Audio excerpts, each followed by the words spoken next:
Dressmakers, it is Jo here today, and I'm going to be doing a sewing tutorial with you on how to create a flutter sleeve by changing up a pattern you might already have. A flutter sleeve is a really feminine finish where you get a fluted edge to your sleeve. It feels really nice for summer, and if you have trouble sometimes with the bicep size on patterns, it's a really great way to get around that but get something really beautiful at the same time.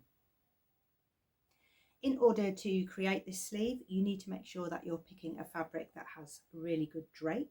So today I'm using Minerva's exclusive viscose challis. It's really buttery and soft. It has a beautiful drape because of the viscose content, and that's what creates this fluted look on the sleeves. You can also get this look with crepe de chine, her bow tie, anything with a lyocell or a tencel or a modal content. So have a look at the fibre content of the fabric that you're looking at, because that will give you an indication of whether the fabric's going to have drape or not. This one is called Celestial Motion. It's got a really dark inky background colour, and it creates really nice movement and flow and fluidity. You can do this technique with lots of different patterns, so it could be on a wrap dress, it could be on a jumpsuit, it could be on a top, it could be on a blouse, all of those things. You just need the sleeve piece out of your pattern and you're going to have a go at adapting it. It's a good idea to have a mindset when you're doing any kind of hacking that you're going to be trying out the pattern. Sometimes it will work, sometimes it won't, sometimes you might have to go back and make a readjustment. The pattern that I've chosen today to do my sleeve hack on is the Harlow top from Stylark. It's got quite a long sleeve on the upper arm, and then it has a bell sleeve feature at the bottom. But I'm just going to use the sleeve piece for the top and create this flutter sleeve. Let's get to it. Let's go straight to the cutting table and take our sleeve piece and have a look at how we're going to change the pattern. We're going to slash and spread the pattern. So this is my Harlow top pattern. I've got all the pieces out. I've sifted out the sleeve pattern and I've ironed it nice and flat so I can be accurate. I am using a Sharpie today. If you're pattern drafting, it's probably best to use a pencil so that you get a finer line, but I just want you to see what I'm doing. So first of all, so that you can keep your original pattern intact, trace off the sleeve piece. Next, take a perpendicular line from your sleeve head point.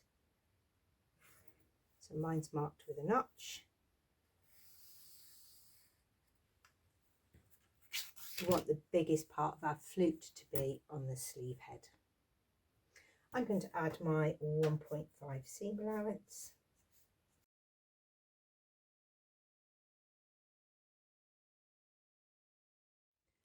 And I'm going to add more slash lines so that we can spread the outer edge, the hemline of our sleeve right round, and that will give the fluted shape. My slashes are about 4 centimetres apart, but the more you put in, the more you can spread your pattern. The fewer you put in, the more gentle your fluted edge. So it really is up to you.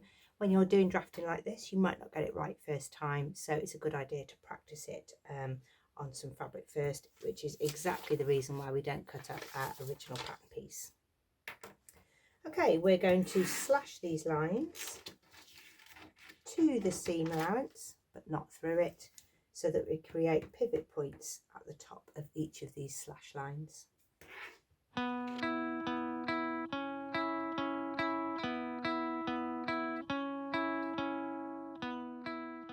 Next, we're going to repeat in the seam allowance, but leave a little hinge of paper.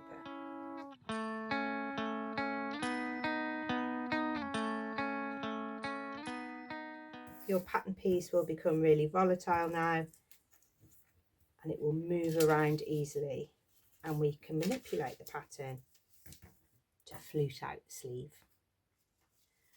I've got a different coloured piece of paper so that you can see the difference between the original pattern piece and the paper. I've drawn, which I can see, a T shape, a capital T shape on my paper, because that's going to help me to line everything up.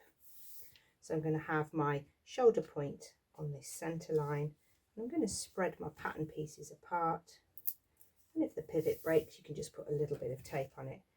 But here you'll be aiming for about 2.5 to 3 centimetres, but the more you put in between, of course, the wider your sleeve will be. If you just do a small one, that's fine for drapey fabrics. If you want to have more of a fluted edge, then you can move these further apart. I've got the top of my T-line here, and I want them to be about 3 centimetres from that T-line.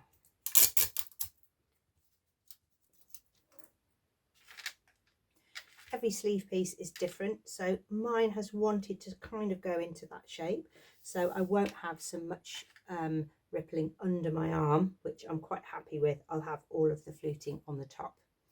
If you put more slashes in, you might be able to spread it in a different way. If you put less in, it might be different, but every original sleeve piece that you trace out is different. So really, I'm just showing you the slash and spread method.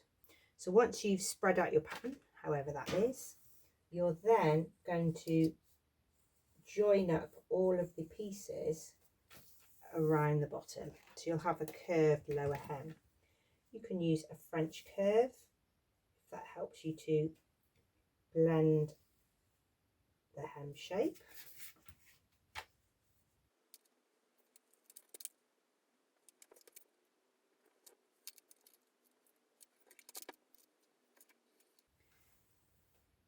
And you can smooth out the sleeve head.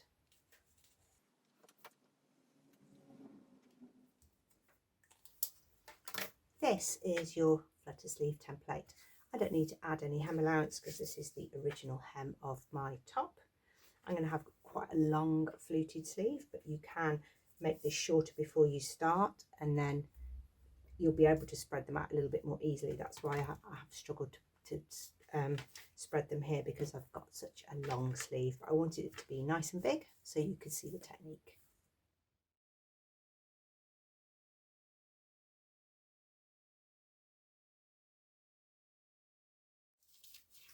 Okay, I am ready to cut out the rest of my top. Don't forget, I'm removing this lower sleeve and creating a flutter sleeve. Once you've got the main bit of your top together, so I was at the stage where I was making the front and the back and all the facings are attached, and now it's time to put on the sleeve piece. I always find it easier to put a sleeve in flat, so I haven't sewn up the side seams. Here's the arm side, and the first point I'm going to match up is the shoulder head.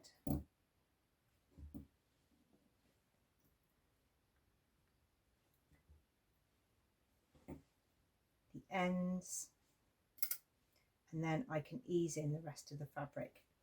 You shouldn't have changed the length of the sleeve for going into this arm side. If you start swapping sleeves from one pattern to another, then sometimes that can be a little bit troublesome. You can also, if you are getting too much volume at the sleeve head, you can also add a gather, or you can add a row of easing stitches to get your sleeve to fit the hole. Lots of pins are key, so lots of vertical pins until you have your sleeve attached. I'm going to sew both of these sleeves and then sew the side seams, and then we can look at how effective our flutter sleeve is. I've also chosen this pattern because Minerva have a kit for the Harlow top, so you can go and check that out. I'll list it in the products below, and there's also a sew along for this, so if you want to just see how to make the construction of the top and then see, well, can I change the sleeves? Is that within my sewing capability? It's a good place to go and start. The best way to hem a flutter sleeve is with a narrow edge hem. So you're going to turn the fabric once, take a really small seam. You can trim out any excess or any fraying and then fold again. The smaller you make it, the more fluttered it will be around the hemline. If you've got a particularly large flutter sleeve, like right down to the elbow, and you've made it in viscose, then you might want to hang it for 24 hours just to see if the sleeve changes shape at all, because you've cut across the bias.